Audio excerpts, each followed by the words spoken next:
জুম্মা মোবারক সবাইকে। কেমন আছেন সবাই? আমি তো আছি আলহামদুলিল্লাহ ভালো। আজকে শুক্রবার, সকালবেলা একটু লেট করেই ঘুম থেকে উঠছি। তারপরে আমি মাসিমপুর বাজারে গেছি, ওখানে একটু কাজ ছিল। তো ওইখান থেকে আসার পর খুব তাড়াহুড়া করে রান্না শুরু করলাম, কারণ লেট হয়ে গেছে আজকে রান্না। তো এই তো মুরগি আলু দিয়ে রান্না করছি, এই যে দেখেন। আর মুসুরির ডাল রান্না করব, আর ভাজি করব।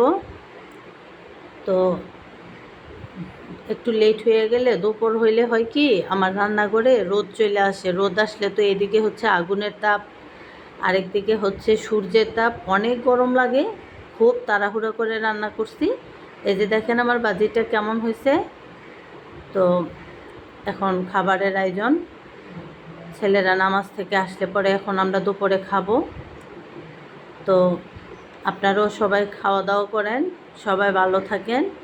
আর আমার তো খুব ঠান্ডা জ্বর, আমার জন্য সবাই দোয়া করবেন।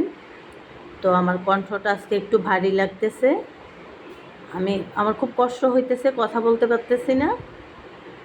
তো এই তো ছেলেরা লজ্জা পায়, আমি ভিডিও করি বলে ওরা কেউ খাইতে আসে না, ছেলেরা খুব লজ্জা পায়। তো আপনারা সবাই ভালো থাকবেন।